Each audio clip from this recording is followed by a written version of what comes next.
Good morning everyone. मैं Bhanwarlal Jain, assistant professor in chemistry. आज अपन बीएससी थर्ड ईयर की इनऑर्गेनिक केमिस्ट्री की जो पेपर फर्स्ट है उसमें अपन कोऑर्डिनेशन कंपाउंड की बात करेंगे। कोऑर्डिनेशन कंपाउंड सेंसर यौगिकों की बात करेंगे।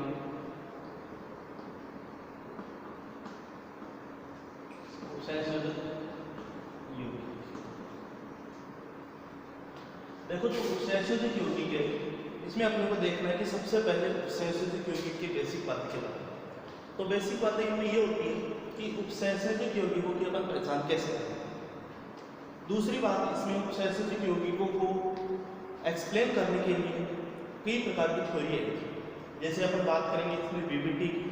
वीबीटी में अपन ये देखेंगे, देखो अपना मेन पर्पज है थर्ड ईयर में अपने को सीएफटी सीखी, लेकिन सीएफटी से पहले अपने को वीबीटी के बारे में जानना बहुत जरूरी है, क्योंकि जहाँ पे वीबीटी फेल होती है, वीबीटी असफल होती है कोऑर्डिनेशन कंपाउंड के एक्सप्लेन करने के लिए, वहाँ पे सीएफटी स्टार्ट होती है। लेकिन इनकी खूब बातें, वीबीटी की काफ़ी सारी बातें होती है जो सीएफटी को एक्सप्लेन करने के लिए सहायक सिद्ध होती है। तो वीबीटी में अपने क्वेश्चन आते हैं जैसे जियोमेट्री निकालना, हाइब्रिडाइजेशन निकालना। उसके बाद में अपन सीएफटी देखते हैं। तो सीएफटी में एक इंपॉर्टेंट चीज़ें होती है कि ऑक्टाहेड्रल कॉम्प्लेक्स के लिए सीएफटी और टेट्राहेड्रल कॉम्प्लेक्स के लिए सीएफटी। फिर अपन देखते हैं कि सीएफएससी एनर्जी कॉम्प्लेक्स का स्टेबिलिटी देखते हैं। तो सबसे पहले अपन बेसिक चीज़ों से शुरू करते हैं। उपसंयोजित यौगिक। उपसंयोजित यौगिक को अपन इस तरह से लिखते हैं एन,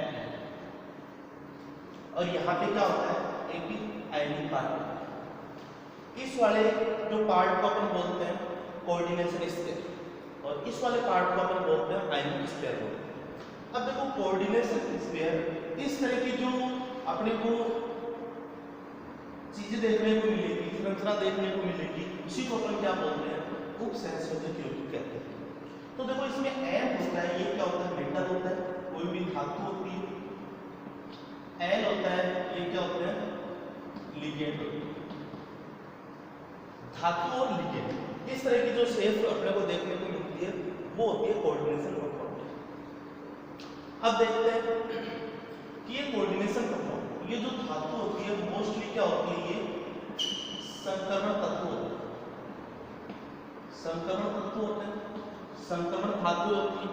संक्रमण धातु अपन किस तरह से देखेंगे, जैसे मान लो ये आवृत सारणी, इस टाइप की आवृत सारणी होती है। इसमें यहाँ पे जो बीच में एलिमेंट्स होते हैं इनको अपन क्या बोलते हैं डी ब्लॉक एलिमेंट्स बोलते हैं।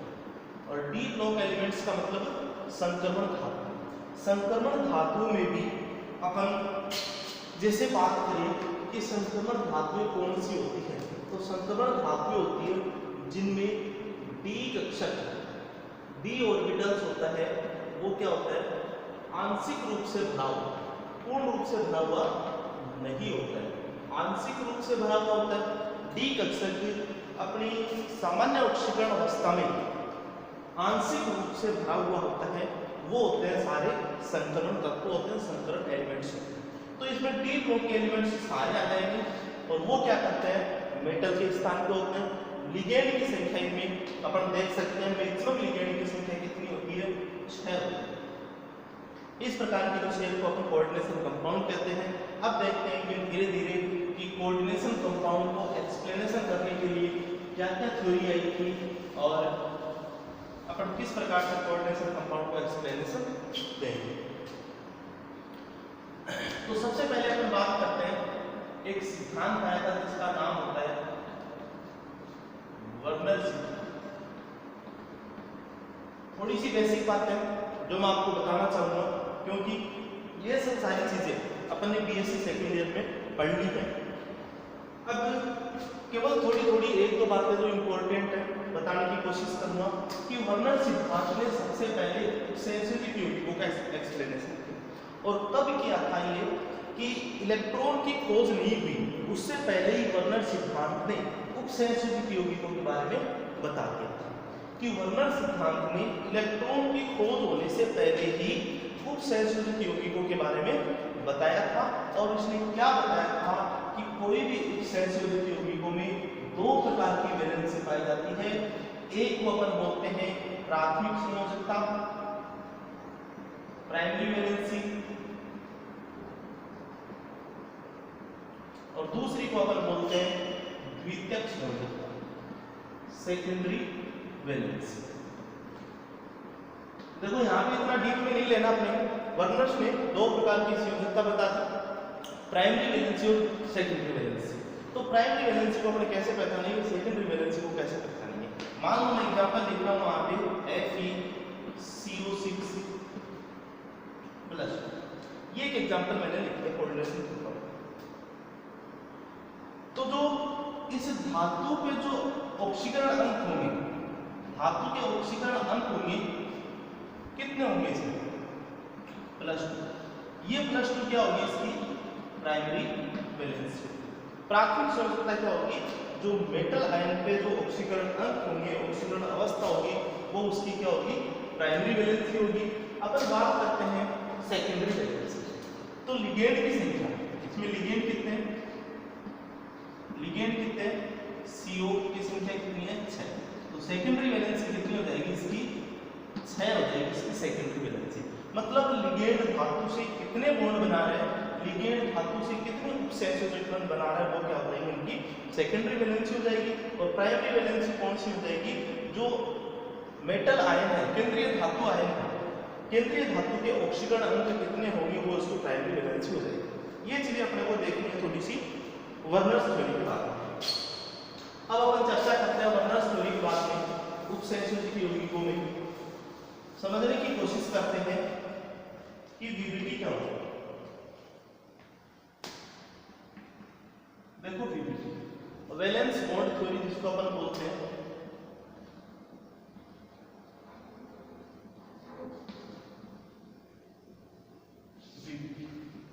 देखो तो वीबीटी के द्वारा अपन क्या क्या चीज निकालेंगे। पहली अपन निकालेंगे हाइब्रिडाइजेशन। किसी भी कोऑर्डिनेशन कंपाउंड का अपने को हाइब्रिडाइजेशन या फिर अपन बोल सकते हैं संकरण निकालने के काम में लेते हैं अपन वीबीटी थ्योरी को, वैलेंस बॉन्ड थ्योरी। दूसरी चीजें अपन देखते हैं हाइब्रिडाइजेशन संकरण के बाद में नंबर 2 पे आती है कि ज्योमेट्री। ज्योमेट्री देखते हैं कि वैलेंस बॉन्ड थ्योरी है वो किस प्रकार से कोऑर्डिनेशन कंपाउंड की ज्योमेट्री के बारे में अपने को बताती है। नंबर 3 चीज अपन देखते हैं इनकी चुंबकीय प्रवृत्ति, मैग्नेटिक प्रवृत्ति, मैग्नेटिक प्रॉपर्टी। ये 3 चीजें अपन बेसिकली देखते हैं वीबीटी के द्वारा। अब देखो तो अपने को देखना है सबसे पहले हाइब्रिडाइजेशन। हाइब्रिडाइजेशन से रिलेट होगा ज्योमेट्री और ज्योमेट्री से रिलेट होगा मैग्नेटिक प्रॉपर्टी। तो वीबीटी पढ़ने से पहले सबसे पहले अपने को क्या आना चाहिए कि जो मेटल है, धातु है, धातु का इलेक्ट्रॉनीय विन्यास आना चाहिए। धातु का इलेक्ट्रॉनीय विन्यास अपने को पता होना चाहिए। और यहाँ पे कौन कौन सी धातुएं भाग लेती है, जैसे 3D की बात करें, 4D की बात करें, 5D की बात करें। इस तरह से 3 अपने क्या होते हैं जो d ऑर्बिटल्स होते हैं, इसमें 3D आता है, 4D आता है और 5D आता है। 3D का इलेक्ट्रॉनीय विन्यास, सामान्य इलेक्ट्रॉनीय विन्यास होता है 3D 1 से लेके 10 और 4s 1 से लेके ये होता है। जैसे अपन इसको ऐसे लिख सकते हैं कि d ऑर्बिटल्स का इलेक्ट्रॉनिक विन्यास होता है n-1d 1 से लेके 10 और ns 1 से लेके 2। ये चीजें होती है, इलेक्ट्रॉनिक विन्यास होता है इनका। तो अपने को 3d ऑर्बिटल्स के बारे में पता होना चाहिए सबसे पहले कि 3d ऑर्बिटल्स कौन से होते हैं, 4d ऑर्बिटल्स कौन से होते हैं और 5d ऑर्बिटल्स कौन से होते हैं। तो सबसे पहला काम अपने को आज की क्लास में केवल यही करना है कि वीबीटी को सीखने से पहले, वीबीटी को पढ़ने से पहले अपने को 3D एलिमेंट्स, जैसे मैं बताऊं 3D elements scandium, titanium, vanadium, chromium, manganese, iron,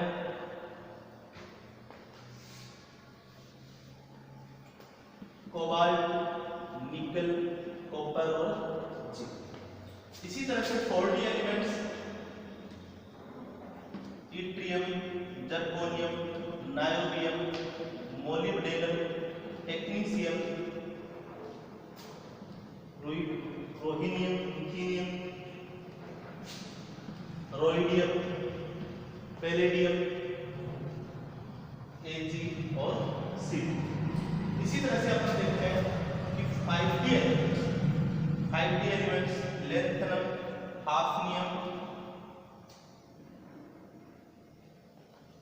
tellurium, tungsten, rhenium, iridium, osmium, platinum, gold और मर्क्यूरी। ये जो उपसंयोजक यौगिक होते हैं, मतलब उपसंयोजक यौगिक इस प्रकार के उपसंयोजक यौगिक होते हैं, इसमें जो धातु होती है, इस धातु का सबसे पहले अपने को क्या पता होना चाहिए कि इलेक्ट्रॉनिक विन्यास पता होना चाहिए। धातु होनी चाहिए 3D, 4D और 5D। ये भी अपने को अलग अलग से याद करने की 3D धातु कौन सी है, 4D धातु मतलब मेटल कौन सी और 5D मेटल कौन सी। तो अपन देखते हैं कि 3D का फर्स्ट एलिमेंट्स, ये सेकंड, ये थर्ड, फोर्थ, फिफ्थ, 6, 7, 8, 9 और 10 30 एलिमेंट्स है। और इसका जो पहला 3D, ये 4D और नीचे वाला कौन सा होगा, ये 5D होगा। अब मैं बताता हूं आपको कि इसका इलेक्ट्रॉनिक विन्यास 3D1 4s2, D में एक इलेक्ट्रॉन 4s2। इसी तरह से इसका क्या हो जाएगा, सामान्य इलेक्ट्रॉनिक विन्यास की बात कर रहा हूं मैं भी यहाँ पे अपने को कि जो भी एक्सेप्शनल केस होते हैं, अपवाद को वीबीटी से कोई लेना देना नहीं, क्योंकि वीबीटी में जो मेटल होंगे वो मेटल आयन होंगे, और मेटल आयन में क्या होंगे कि जो अपवाद में इलेक्ट्रॉन इधर उधर हो भी रहे हैं तो आयनिक फॉर्म में क्या हो जाएंगे, वो एकदम इक्वल बैठ जाएंगे। तो ये 3D2 4s2, इसी तरह से 3D3 4s2। अब देखो यहाँ पे आता है, बिल्कुल मैं आपको बता दूं 3D5 4s1, बाद में कर लेंगे 3D5 4s2, इसका हो जाएगा 3D6 4s2, इसका हो जाएगा 3D7 4s2, इसका हो जाएगा 3D8 4s2, 3D9 4s2 और 3D10, सॉरी इसका हो जाएगा 3D10 4s1, 3D10 4s2। इसी तरह से इट्रियम का क्या हो जाएगा 4D1 5s2, इसी तरह से इसका 5D1 6s2। ये अपने को चलो, ये यहाँ पे क्यों लिख रखा है D5, देखो होना चाहिए 3D4 4s2। D का अर्धपूरित कक्षक कौन सा होता है, D5। अर्धपूरित कक्षक की स्टेबिलिटी क्या होती है, इस प्रकार के कंपैरेटिव क्या होती है, ज्यादा होती है। इसी तरह से ये जो होना चाहिए कॉपर का 3D9 4s2, लेकिन इसका पूर्ण पूरित कक्षक कौन सा हो जाता है, 3D10 हो जाता है। तो इसके कंपैरेटिव इसकी जो स्टेबिलिटी होती है वो क्या होती है, ज्यादा होती है। तो पहला अपने को काम यही करना है इस क्लास के माध्यम से कि अपने को 3D, 4D और 5D एलिमेंट्स की पहचान करनी है और उनके इलेक्ट्रॉनिक विन्यास को याद रखना है। वीबीटी की पहली सीढ़ी यही है। अगर अपने को ये चीजें नहीं आती है तो वीबीटी आप निकालने में आगे बहुत अपने को परेशानी होगी। तो आज की क्लास में केवल हम इतना ही लेंगे। Thank you so much.